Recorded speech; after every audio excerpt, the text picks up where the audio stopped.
Bring in show music, please. Hi, I'm CNBC producer Katie Kramer. Today on our big, beautiful Squawk Pod. The reconciliation bill's fate in the Senate. Wisconsin Republican Ron Johnson has some major edits, like crunching the numbers on the deficit and chopping it in half. Very respectfully, we just have to say, Mr. President, I'm sorry. One big, beautiful bill was not the best idea. We should have done what John Thune always wanted to do, split this up into multiple parts. And making the most of saving pre-tax dollars for your health. Scott Cutler, a former technology executive, now leading HealthEquity. 1 in 4 Americans cannot actually afford a $400 unexpected medical expense. Plus, from the bromance to an abomination, the world's richest man sours on the spending of the Trump administration. I don't completely question Musk's motives for being angry with this. It's Wednesday, June 4th, 2025. Squawk Pod begins right now. Stand Becky by in 3, 2, 1. Cue it, please. Good morning, everybody. Welcome to Squawk Box right here on CNBC. We are live from the NASDAQ market site in Times Square. I'm Becky Quick along with Joe Kernen. Andrew is out today. We are now looking at 4 days in a row of gains for the Dow, 2 days in a row of gains for the S&P 500 and the NASDAQ. And by the way, the S&P at this point, less than 3% from the all-time high. 2.8%. 2.88, I think, if you carry it out. 61.44, I think. And to get back there, you need 3%, and it's down 2.8. Well, you need 2.9 to get back. Right. So that's like if Any something given comes out, yeah, or it could go down. Or it could go down pretty significantly, too. As well. President Trump weighing in on trade earlier this morning on his social media network at about 2:15 Eastern time. The president posted, "I like President Xi of China, always have, and always will, but he's very tough and extremely hard to make a deal with!"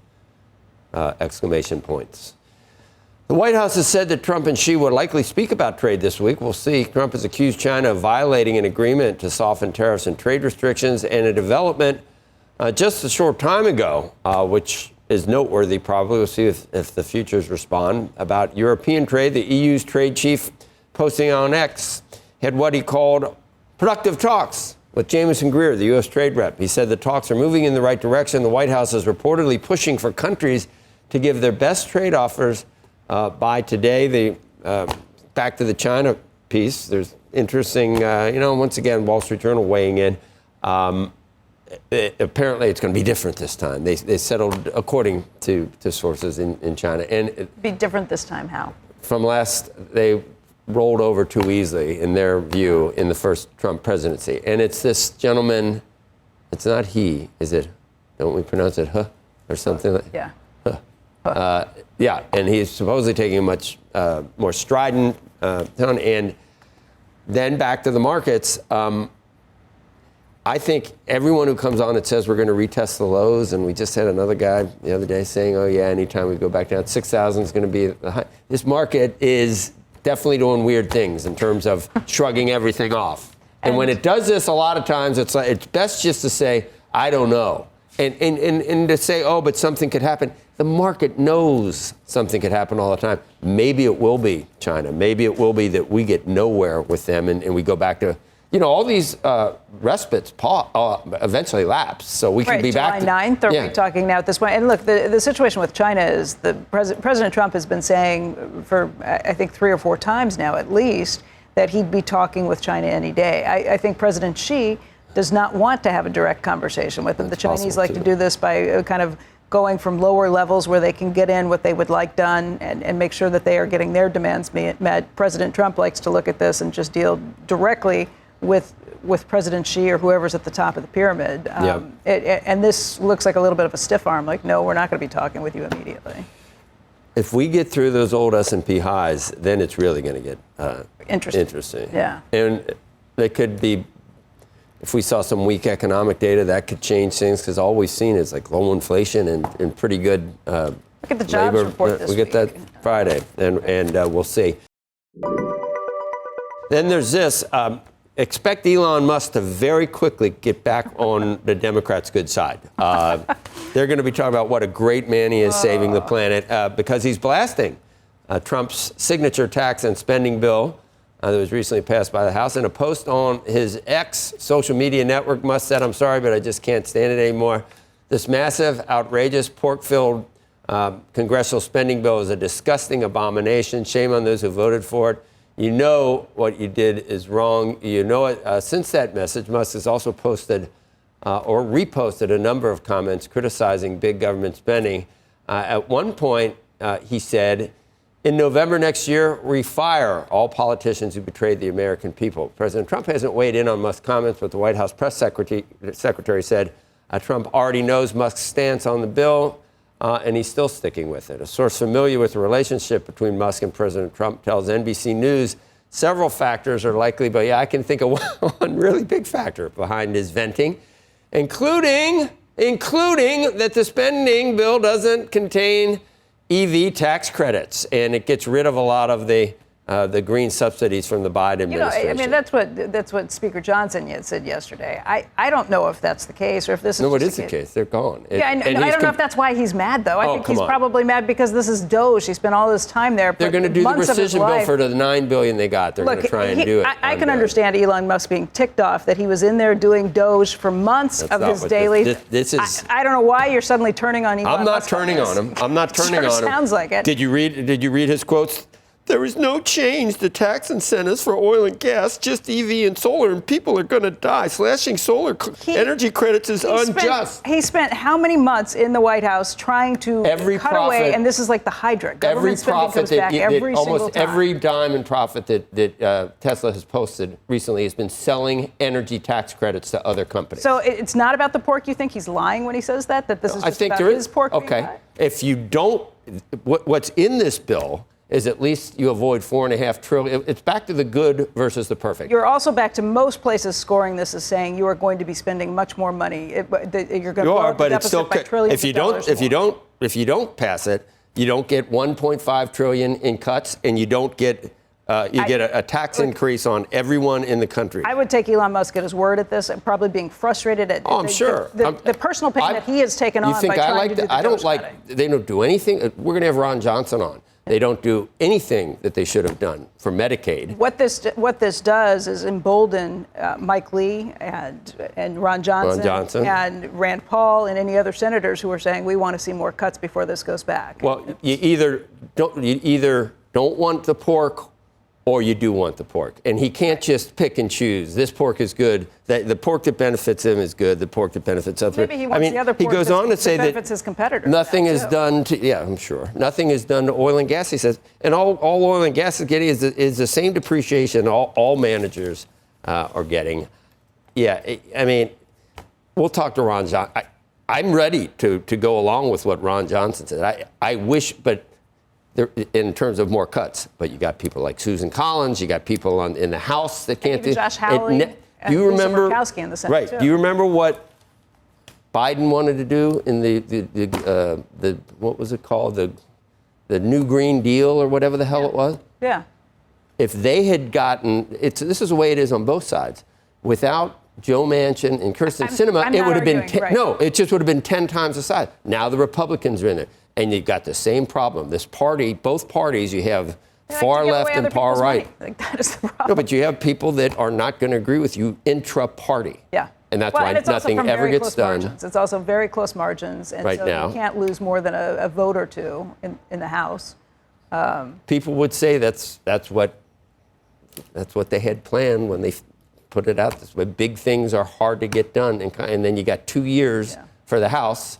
So the minute you get in to do something, then you're basically handcuffed by trying to get reelected. But look, this is not just an extension of the 2017 tax cuts. President Trump has expanded it in lots of populist ways to try and make sure that people who are getting tax cuts on everything from tips to overtime to Social Security payments. So this is not just an extension. There's plenty of things that you could get rid of some of that stuff. You could get rid of the salt cap at 40,000. You could get rid of that. You could get rid of it. It's not perfect, obviously, but if you don't do it, it's not good. And I don't know, just to be carping about pork and then in the next sentence, to say, but my pork is, I need it. But to hear what he said, I can understand his frustration, right? He's in there looking for $100 billion to cut here, $100 billion to cut there. It's supposed to be $1 trillion, and we're down, it's $9 billion? And every time you slice something off, it's like the Hydra and the head grows back. You don't want to slice anything. Every time they slice... I do think they need to. Look, I think we need a Simpson Bowles. Absolutely. Anything with research, you think that every dime that they need... Not every dime, but does it need to be cut 50%? I'm not sure what needs it. I'm not sure how you cut anything, but just like anything else, everybody's got their own sacred cows that they don't want touched. I think you can look through this, and I think there's a lot of stuff you could cut out of it. Honestly, I think a Simpson Bowles style sit down, and by the way, President Obama did not take the vote on the Simpson Bowles. It was not mandatory for what went through with that. That was a huge problem with it. You have people like Bono and Bill Gates saying that the slight cuts in USAID are going to kill millions of people and have already killed millions of people. That's what you're dealing with in terms of hyperbole and just... But that's not what is getting stuck in the Senate or the House. Nobody in the Senate or the House... Just an example of how tough. It's an example of how... example of the rhetoric you're going to hear. You hear the rhetoric, but what matters is what's happening in every congressional district and what they are voting to support. And they aren't voting to support anything that hurts them. Correct. Right. And that's why if you get 50% of what you want in this bill, the other thing is to not pass anything, and that can't happen for Republicans. Well, this was the gamble that the administration took when it decided to take on one big beautiful bill. Instead of saying, okay, we're going to just solidify the cuts that were there, we're going to do this. And the argument from the House, which may very well be accurate, is that you would not be able to get the House through unless you crammed it all into one big thing. So everybody has to take. You have to do it under reconciliation, which we learned all that. Yeah. That's how Obamacare went. That's how things are done to get around the realities of a. All I'm saying is I don't completely question Musk's motives for being angry with this. I wish, I've been saying good versus perfect, and if you get 80%. They don't do anything about able-bodied people getting more reimbursement than pregnant women and disabled people. Well, they do it. They've just moved it out. No, that's not. They don't. I don't think the work requirements that they brought in from 29 to 26. Right. But it still doesn't do anything with the core problems with Medicaid. It doesn't do anything with the other expansion of Medicaid that was done under Obamacare too. Which has turned it into the fastest-growing entitlement that we have, and the main problem. Cheese will be next. Coming up next on Squawk Pod, Senator Ron Johnson is a key player in the future of President Trump's one big, beautiful bill, but he has some big qualms with the legislation as it stands today.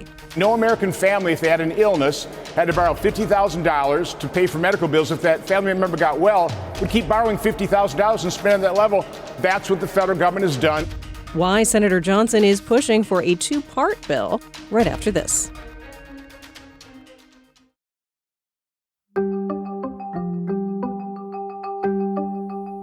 Welcome back to Squawk Pod. I'm producer Katie Kramer. President Trump's key legislative agenda, the so-called Big Beautiful Bill, a mix of tax cuts, reductions to entitlement spending, and increased border security, is winding its way through the U.S. Senate. And it's not an easy road. Kentucky Senator Rand Paul joined us yesterday. Check out that podcast. He's challenged the spending in the bill and the amount it could add to the federal deficit. His colleague from Wisconsin, Ron Johnson, agrees, and both men have caught President Trump's attention. Here as well, on the Big Beautiful Bill, you said recently that it is, quote, blatantly wrong to say that it adds to the deficit. You essentially said that an estimate from the Congressional Budget Office and other scorekeepers you believe are wrong. But Republicans like Ron Johnson and Rand Paul disagree. They are saying that it will add to the deficit. That is their concern. Is the White House's position that those two Republican senators are, quote, blatantly wrong? It is. Those senators, it's not news that they disagree with this president on policy, and the president has vocally called them out for it and for their not having their facts together. I would add. Senator Johnson joined our TV broadcast this morning. Here's that interview. Our next guest has proposed a two-part bill. Joining us now, Senator Ron Johnson of Wisconsin. Senator, it's good to have you on. I know the president really has always been pushing for one. That's why it's called One Big Beautiful Bill. How would that help your case or your cause by splitting it into two? How would you do it? Good morning. Well, first of all, we'd actually have time to do the work to forensically audit every line in the federal budget, every program. There are over 2,600 programs in the federal budget. We haven't taken the time. DOE showed us how to do this, so we ought to follow their example. But the bottom line is this is a budget reconciliation process pretty well devoid of actually talking about numbers. About the only number we heard out of the House was $1.5 trillion, which sounds like a lot until you put it in context of the CBO's 10-year projection of $89 trillion being spent, $22 trillion of projected deficit over the next 10 years. That's a $2.2 trillion deficit per year, completely unsustainable, not even coming close to returning to a reasonable pre-pandemic level of spending. So again, we're just not taking the time to actually debate this. And by the way, I heard earlier discussions of AI. I'm using AI. For example, this morning, again, using that basic CBO projection, 1.8% growth is what they're projecting, 2% inflation. I said, well, what if we grow at 3% with 2% inflation? What's that going to do in terms of revenue? Over 10 years, about $500 billion. We lose revenue the first 4 years during the Trump administration, probably gain revenue in the last 6 years. So again, that's the kind of analysis I'm doing. That's what I want to put into a report I want to issue here within a week or so. Just laying out the basic numbers, which we have not looked at. We haven't looked at the most relevant piece of information, the fact that our deficit is out of control. It's on an upward trajectory when what we should be doing is bending the curve of the deficits down in this reconciliation process. We're not even coming close. Senator, during President Trump's first term, before COVID, we were under $1 trillion, and that's still a lot in the deficit. And then the pandemic hit. Now, suddenly we're at $2 trillion, and we just seem to be locked in there. I know that there's some, there's interest and there's other factors that are going against this. But your idea to get back to pre-pandemic spending levels, I wish you could just flip a switch, but you can't. And every single thing that you take away, there's going to be some constituency that it's going to be the end of the world, or that's what they're going to say. What would it entail to get back to pre-pandemic spending levels? Where are those cuts? So again, let's look at the numbers. 2019, we spent $4.4 trillion. This year, over $7 trillion. Next year, projected to be about $7.3 trillion. So again, that's a massive 58% increase in just 6 years. So rather than basically leave most programs untouched, only focus on a couple, you need to go line by line, program by program. And I have to believe in $7,000 billion worth of spending, $7 trillion. You will literally find hundreds of billions of dollars that if you don't spend it, nobody would even notice except the grifters who are sucking down the waste and the pork. But you have to do the work. That's going to take time. It's going to be a massive effort. We haven't done the work. We haven't taken the time. But again, in proof is I've laid out these options for pre-pandemic spending going back to Clinton, Obama, and Trump, 1998, 2014, 2019.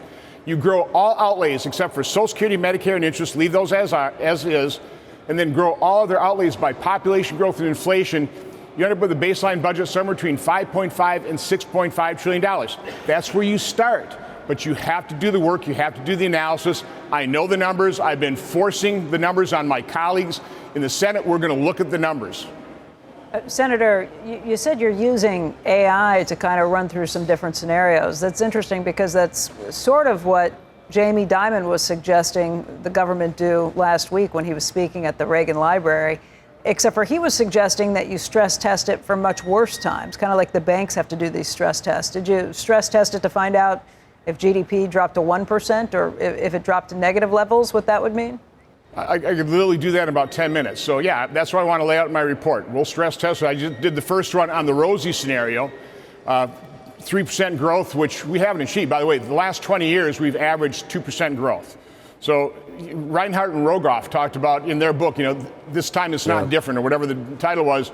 Once you hit 80% of GDP of debt held by the public, you harm economic growth. We may be at that point right now. We're way beyond 8% or 80%. So again, we have to look at this, and my latest chart just shows at what you said, Joe. Obama, his last term, he averaged deficits of $550 billion. Trump's first 3 years, $810 billion. Then, of course, he had COVID, $3.1 trillion. Reasonable leadership would have brought it back down to under $1 trillion. Joe Biden averaged deficits of $1.9 trillion, and that's where it starts. We're going to have a $1.9 trillion deficit rising to about 2.5 over the next 10 years. Again, it's completely unsustainable. This is insane what we're doing. No American family, if they had an illness, had to borrow $50,000 to pay for medical bills. If that family member got well, would keep borrowing $50,000 and spend at that level. That's what the federal government has done. It's completely unjustified, but we need the time to do the work. And I'm sorry, the one big beautiful bill, we haven't taken the time. So, Senator, it's been said that if there was like a fairly small bill that just extended the 2017 tax cuts, do you think you could get both sides? You know, you got people in the Senate, there's some like you, there's others that have a totally different situation with the states that they represent. Same within the House. So you can see the Freedom Caucus, and then you see, on the other side, it's impossible to please everyone all the time. That's why this isn't going to get done. I guess that's your point. It's not going to get done in one big bill, right? If you try and throw everything in there, yeah. What would it look like? Yeah, Where would you do President Trump's tax on tips and on overtime, and which part of the bill would that be in? How would you split it up? So I would focus on the areas of greatest agreement, supplying, funding for the border and border security. Defense, I guess we have to do that. I would take whatever spending cuts, and the House done pretty good work on their limited number of spending cuts. I'd bank those. I would extend current tax law, take an automatic tax increase off the table. I would extend the debt ceiling for a year, and I'd leave everything else for a second bite at the apple here, where there's the pressure to do it. We can't do this in one bite of the apple. It's and obvious you can do both with Elon Musk is absolutely right. So you can do both. You can do it twice. Absolutely. We've got fiscal year 2025. That's what this reconciliation bill is. We should be debating a 2026 budget right now, so we've got that reconciliation. You can do 3 bills in each reconciliation package. We're bundling up just one bill in this reconciliation. So we have all kinds of bites of the apple. We should use that. And President Trump has to realize the debt ceiling is leverage for him to accomplish what he said he wanted to accomplish in the State of the Union, balance the federal budget. We're not even coming close. We're not even turning the deficit trajectory downward. It's skyrocketing. Senator Johnson, you're often mentioned in the same breath with Senator Rand Paul. He agrees with you on a lot of these different issues. We had him on the program yesterday, and last night he put something out on X in response to Elon Musk's statement on this. Elon had tweeted or had put on X, "I'm sorry, but I just can't stand it anymore. This massive, outrageous, pork-filled congressional spending bill is a disgusting abomination." Rand Paul put up this tweet. He said, "I agree with Elon. We have both seen the massive waste in government spending, and we know another $5 trillion in debt is a huge mistake." Do you agree with Rand Paul on this? Well, again, I'm going to be focusing on the numbers. Use CBO's 10-year base as our baseline. Their projection is a baseline. And then let's start honestly discussing where we're at. And, again, my latest chart just shows the unsustainable nature of this, how deficits are going to continue to skyrocket. We're not even coming close to even having a possibility of balancing the budget. So I'm going to focus on the numbers. I'm not going to be insulting anybody. Does what Elon said give you additional kind of help in your quest on this? Yeah, it certainly bolsters our case. He was in the inside. He showed us with President Trump how to do this. Contract by contract, line by line. We have to do that forensic audit. We don't take the time. Again, we exempt most programs, focus on a couple, tweak them, get a CBO score. That's really out of context. I mean, the context is all about $22 trillion in expected deficit. And by the way, that counts about $4 trillion of tax increase, which I don't want to incur. But if we don't incur that, you got to make up for about $4 trillion in revenue.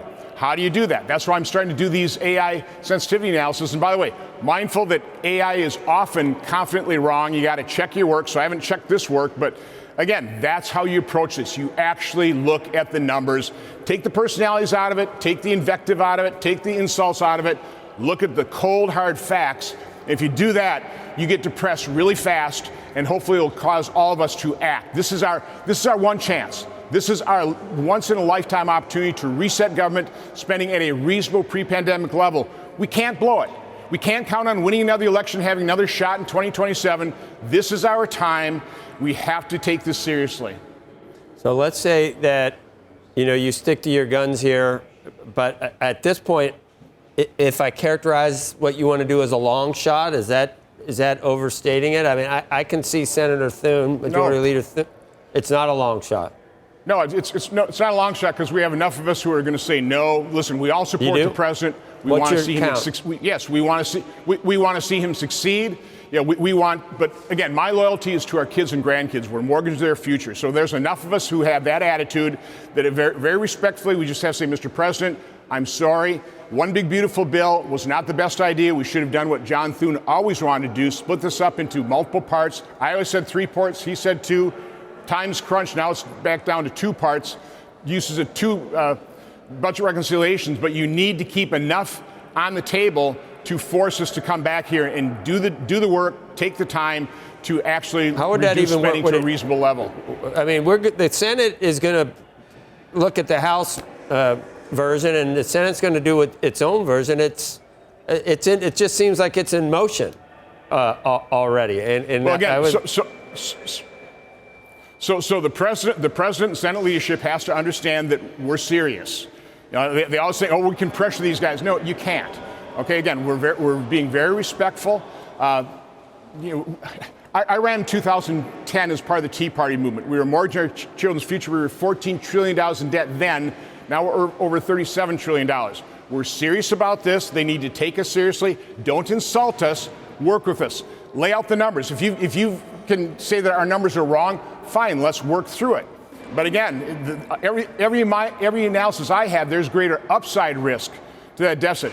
You know, interest rates are moving up. If we go increase interest rates 1%, that's another $4 trillion over 10 years in terms of deficit. If we don't replace the $4 trillion, that's $4 trillion of lost revenue. Again, and growing the economy 3%, it adds to it a little bit, but mostly in the out years. So again, come to the table. Let's look at the numbers. If I'm wrong, prove that I'm wrong, but let's do it with respect. But mainly respect for our children and grandchildren. This is immoral, what us old farts are doing to our young people. This is grotesque what we're doing. We need to own up to that. This is our moment.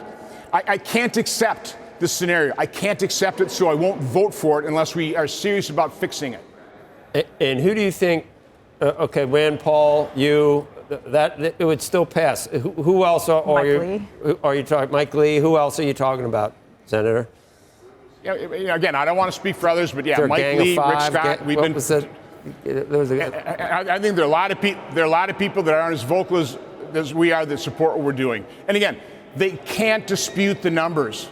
Again, we didn't talk about numbers in the House process. You know, if the White House just comes and starts insulting us, I'm sorry, I got the numbers to back myself up. Again, if my numbers are wrong, fine, prove me wrong. But I think I have the numbers, which is, I think, one of the reasons they probably won't insult me, and that's good. Let's say we don't split it, and it's going to still be one big bill. What could the Senate put in the bill? There's nothing that can be done. It won't pass. And there's nothing. Not in such a short period.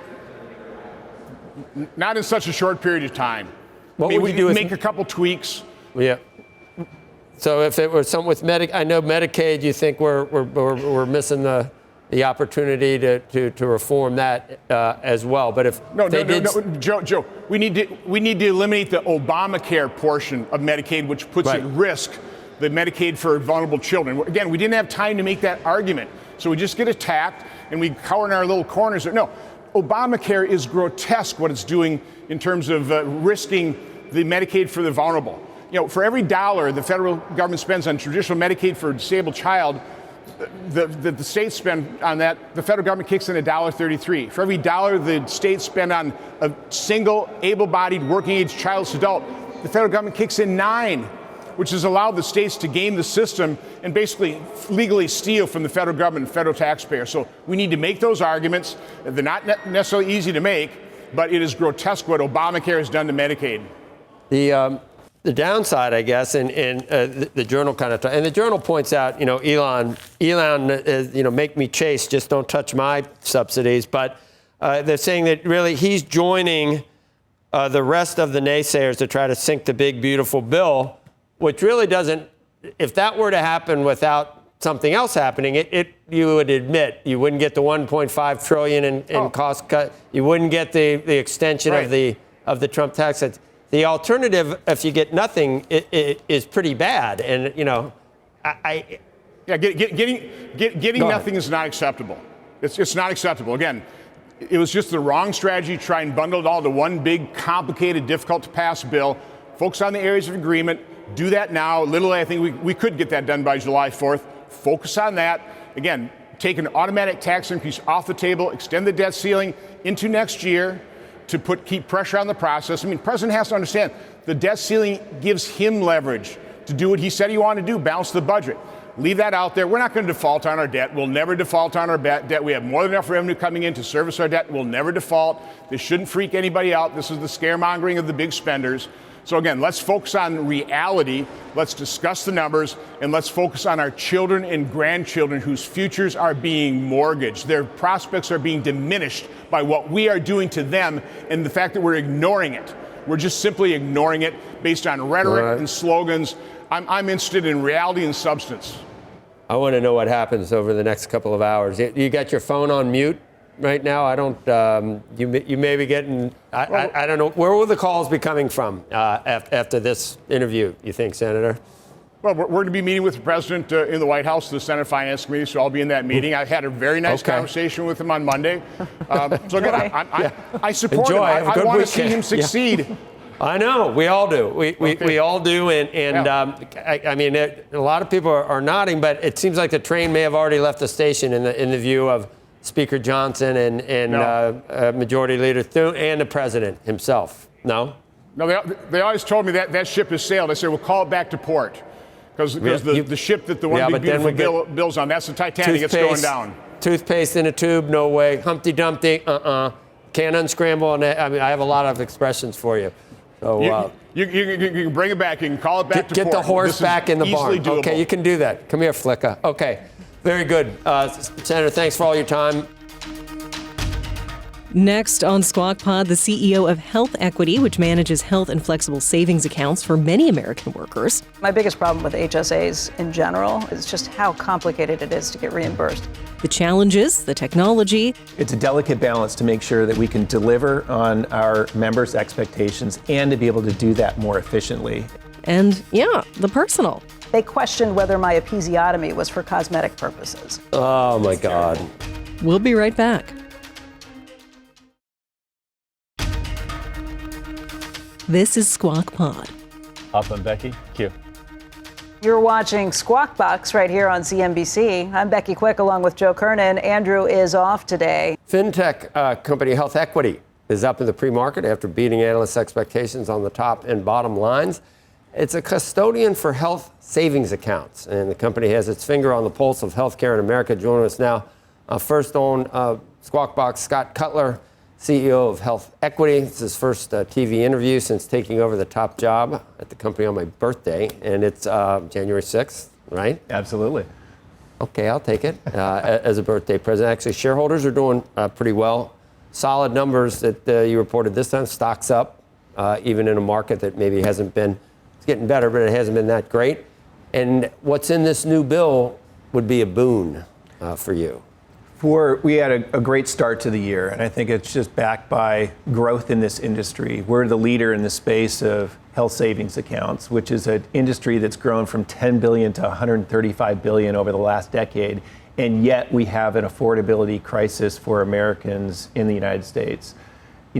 1 in 4 Americans cannot actually afford a $400 unexpected medical expense, and so we have this savings vehicle that helps prepare people for those types of events. 60 million Americans have one. I think CNBC, I think we have with your company, we have one. What does the new bill do? It could expand access to 20 million more Americans. How? By changing what?